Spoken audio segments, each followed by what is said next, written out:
All right. So now against Um, Mark Taimanov. Mark Taimanov, it is the first game of their match, and it's a small story here around this game. We'll explain Okay. because if you see the result, 6-0 is a catastrophe, of course, for Yeah. Taimanov and for Larsen later on. But to tell the truth, in their match, it was very unclear in one moment. I mean, Taimanov had his chances. I mean, he played very well, we have to say.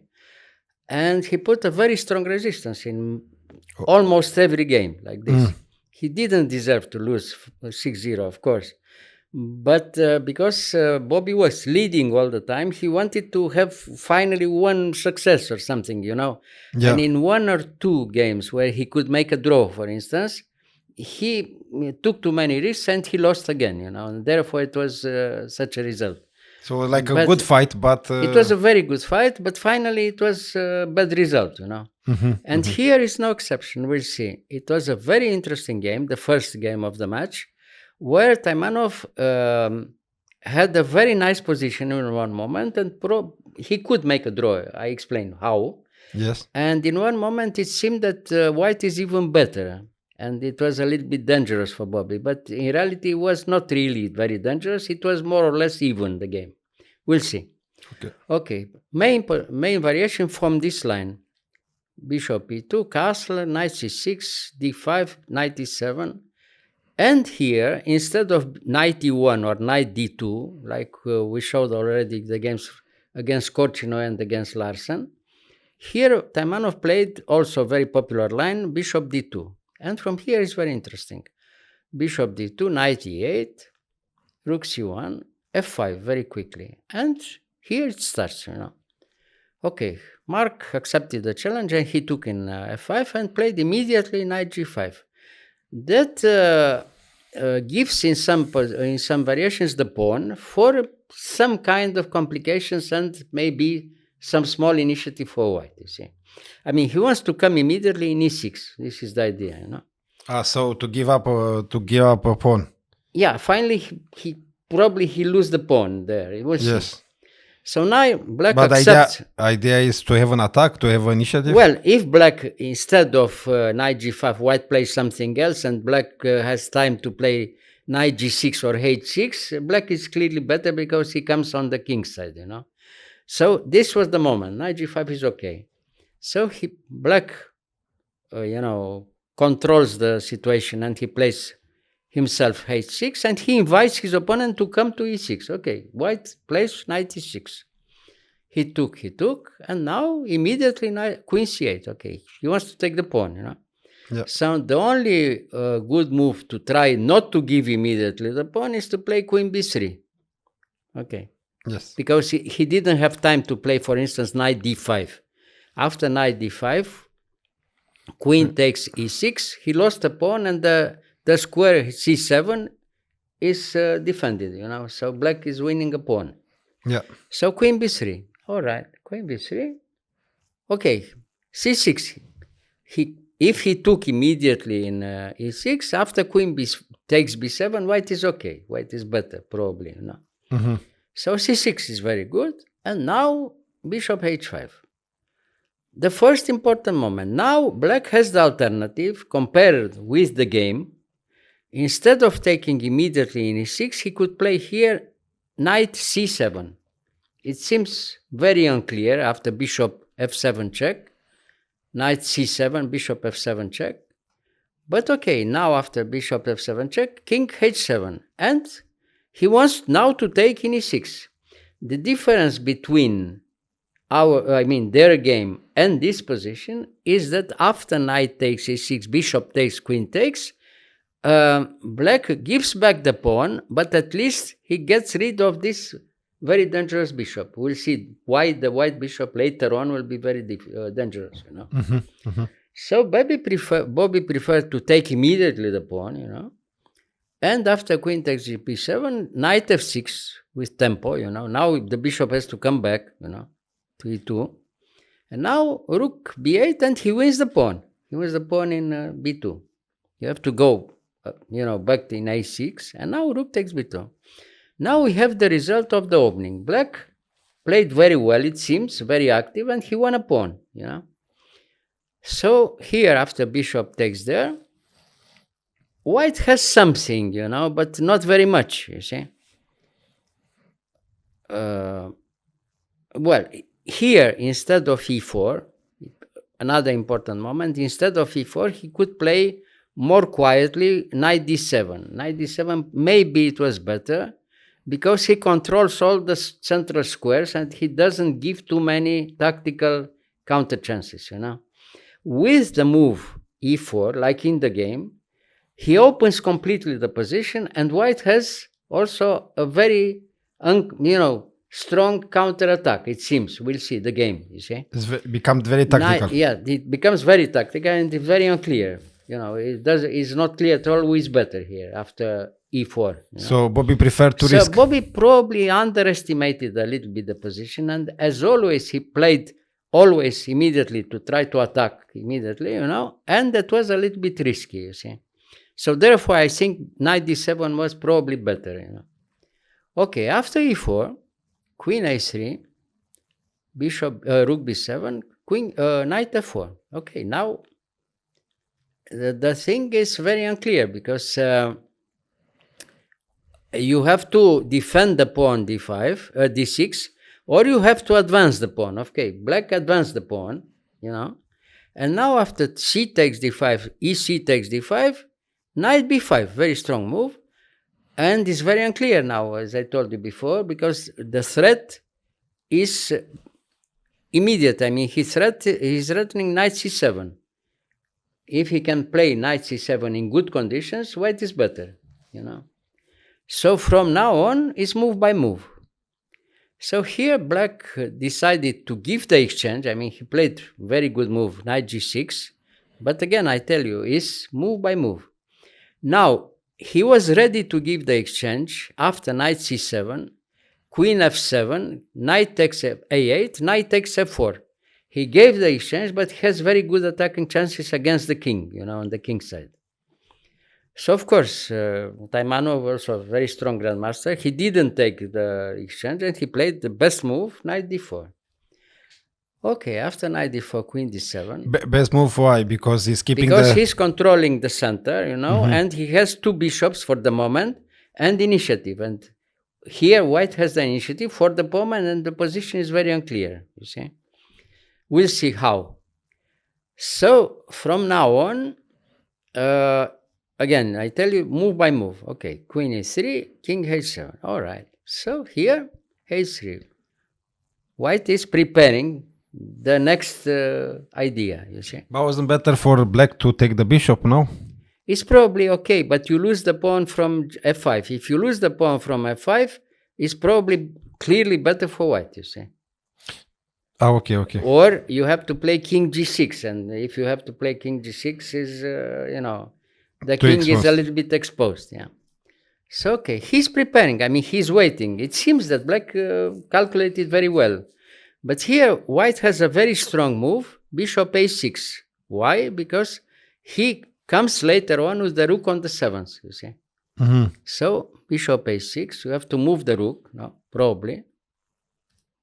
And now with tempo, rook c7. All right. And from now on, the game is really very unclear, So what to play? Probably the best move is queen a4. But now after queen a4, white can take back the exchange. And at the first glance like this, it seems he's better, It's better for white, you see. So he took in g7 with check, king takes, again with tempo, bishop takes h6, check. Rook, king f7, and now bishop e2. Okay, he didn't take back immediately because he could lose the bishop from a6. So now he gives the possibility to play something with black, but it's clear that white has a good play here, Yeah. Very active. All right, Fischer played immediately the rook to b8. It was time trouble already here for both, So Taimanov took the pawn in f5, and black played rook b1.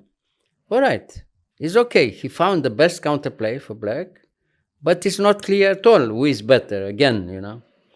So, okay, he took in b1, he took with check, and now king h2. And you can't imagine that from here the game will be only 6 or 7 moves more and white resigned, you know, if you look at this position. Yeah. Because it's very unclear, you know, very tactical, of course, you know. So, okay, black is playing here queen d7. He's attacking the 9. Now, you have the possibility to play g4. And if you play g4, it's a little bit too risky for white because it's, you know, too open the position, you know, like this. The king is a little bit exposed. So, okay, he put the knight back there.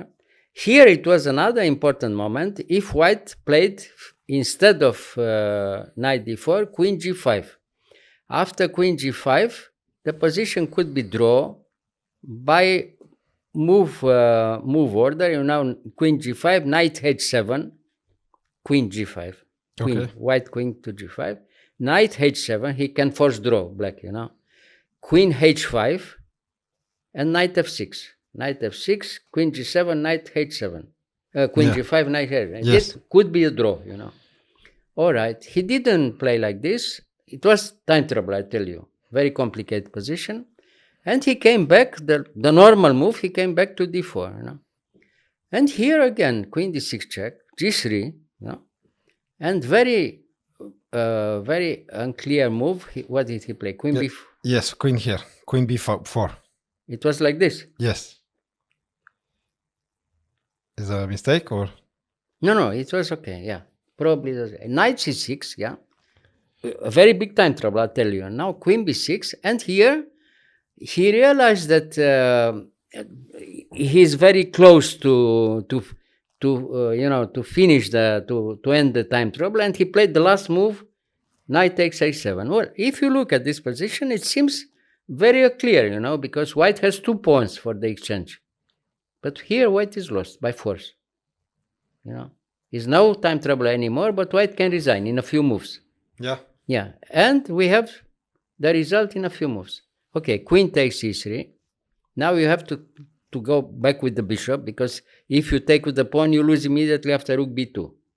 Pinned, and you lose the bishop, you know. Yes. So, and now, very nasty surprise. What can you play here? If rook you take e1. like that. Rook e1. He Yes. attacks the bishop. Now you have to move the bishop, but where? Only to b5, on the other diagonal, because on g4, okay, you can play bishop g4, but it's also very bad, you know. I think he resigned already. He here. resigned already. No, he played here bishop b5. Bishop b5. And after knight e5, look, knight e5. This is incredible. Here, white, if you look at this position, white is Zugzwang. And he resigned. But why? What can you play here? The threat is immediate mate, you know, knight f3 check and rook g1 mate. Knight f3 here. check, king g2, rook g1 mate. This is the threat, you see. The only move to avoid this is to play g4. Yes. Yeah. And after g4, you play d4 with black, and white has to resign again. d4. Yeah, d4. You can't take in d4 because you lose the bishop, knight f3 check. Okay. What can you play? Yeah, if you take there, or Yes. if you play bishop d2, you lose the bishop with knight f3 check. Yes. So you have to put the bishop somewhere else, but where? f4 or g5? f4, yeah. Yes. Knight f3 checkmate, you know. You have to move the king. Where? Yes. g3 or g2? King, rook g1 mate. Unbelievable, you know. In a few moves. Yes. Out of nothing. Out of nothing. Well, very complicated position, you know. Well, nobody could think that in 2-3 moves white resigns, you know, in such a position. Especially because of the time trouble. Yes. Yes. But yes. okay, it's Fischer, you know, he's playing until the end. I mean, every position, playing until the end, even if it's a little bit, looked a little bit dangerous for him, you see. But So- if they played well, both of them, in my opinion, the position could be a draw, you know. I explained twice or 3 times, he had a very good chance to make a draw.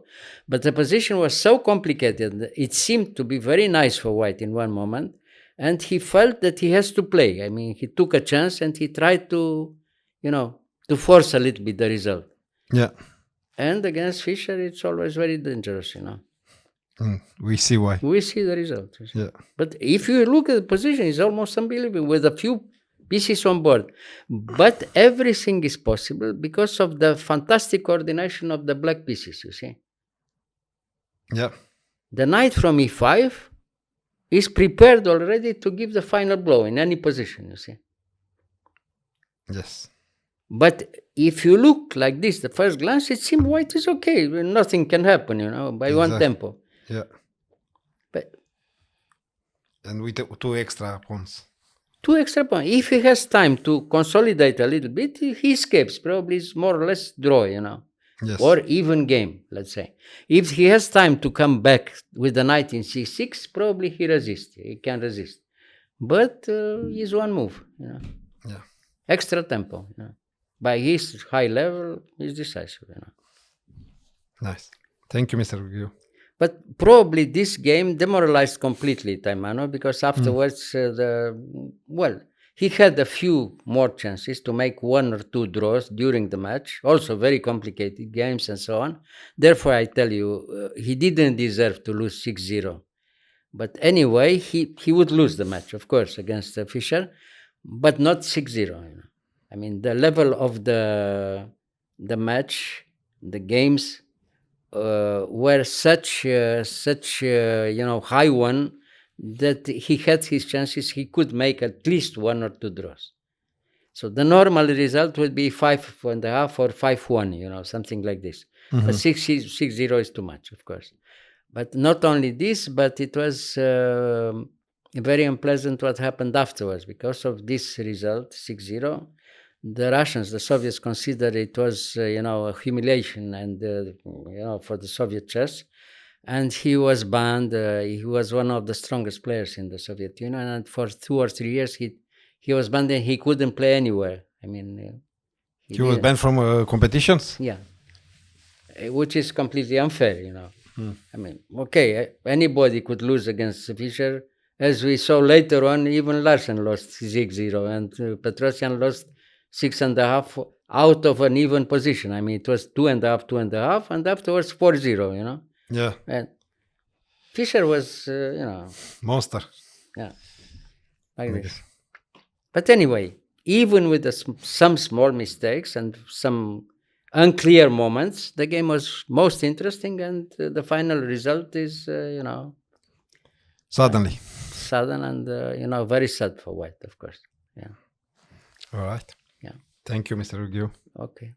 You're welcome.